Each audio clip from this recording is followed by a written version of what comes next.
পিরোজপুর সদর উপজেলার বানেশ্বরপুর গ্রামের হাসান নামের এক যুবকের বিরুদ্ধে মিথ্যা মামলা দায়ের করে তার আপন চাচা জোর করে জমি দখল, বিভিন্ন সময় মারধর, হুমকি প্রদান করেন।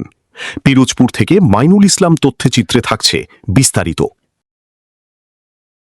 আর এই পাশে আমার বাবার তো দীর্ঘদিন যাবত আমার বাবা মারা যাওয়ার আগের থেকেই আমার বড় চাচা তার ছেলেমেয়েরা আমাদের উপর জোর জুলুম করতেছে, আর বাড়ির জায়গা এবং কি এখানের জায়গা ভোগ দখলের চেষ্টা করতেছে।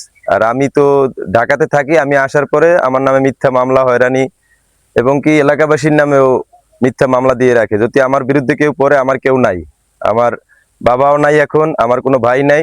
তো এই ক্ষেত্রে এলাকাবাসী আমার হইয়ে যদি আমারে বাঁচায়, তাদের নামেও মিথ্যা মামলা দেয় এবং কি জায়গা জমির বিরুদ্ধে সে মিথ্যা কাগজপাতি করে ভোগ দখল করে। কালকে আমি আমার জমিতে আসছি, আমি এলাকায় আমার নানা বাড়ি, আমি বেড়াইতে আসছি, তো আমার এখানে আসছি। উনি এবং ওনার ছেলেমেয়েরা কালকে লোকজন নিয়ে আইসা আমার এখানে মারধর করে। তো এক পর্যায়ে আমার তো এখানে কেউ নাই, আমি চিকপাক শুরু করলে এলাকাবাসী পুইরা আমারে রক্ষা করে। তারপরে থানায় খবর দেয়, কাউখালী থানা এবং কি আমাদের পিরোজপুর সদর থানা। তো থানার 2 থানার লোক আইসা তাকে এখান থেকে ভালোভাবে নিয়ে যায়।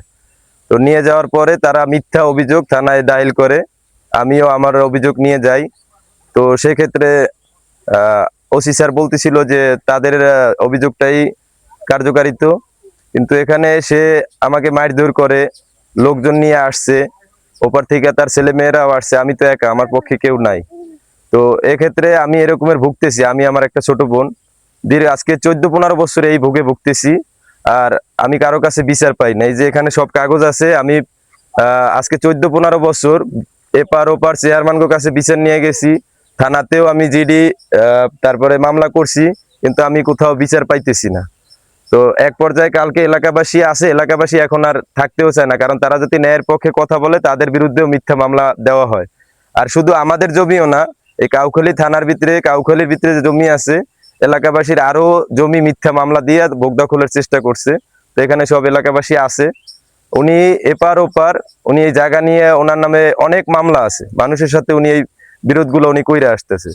তো আমার একটা আজকের এই কথা আমার একটা, যে আমি পিরোজপুর জেলা আইনজীবীর কাছে এবং কি পিরোজপুরের গণ্যমান্য ব্যক্তিদের কাছে, যে বাংলাদেশে এমনকি লোক নাই যে আমি একটা এতিম মানুষ, আমার কেউ নাই।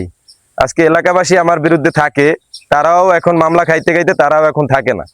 তো এই পিরোজপুর আইনজীবীর কাছে আমার আকুল প্রার্থনা যে আমার এই বিচারে আমি কিছু চাই না, আমার যে পৈতৃক সম্পত্তিটি আমার বাপের যে সরকার দিছে আমাদের ভিটামাটি একটু থাকার জন্য, মাথা গোজার ঠাই জন্য, এটা যাতে আমার একটু সঠিক বিচারে বুঝিয়ে দেয়। আর আমাদের পিরোজপুর জেলা নেতাকর্মী বা গণ্যমান্য ব্যক্তি আছে, তাদের কাছে আমার এই ভিডিওটা থাকবে যে আপনারা একটু ন্যায্য একটা বিচার আমার একটু, আমার বোনটা আর আমি আর কিছু চাই না আপনাদের কাছে। যে এরা এমন একটা জঘন্য লোক, এর ছেলে মেয়ে অনেক, এর মেয়েটার অনেক লোকজন আছে। তো আমি থাকতে পারতেছি না, আমার আর মারধর করে এবং কি মিথ্যা মামলাও দেয়, এরকমের কয়েক ফির হয়েছে।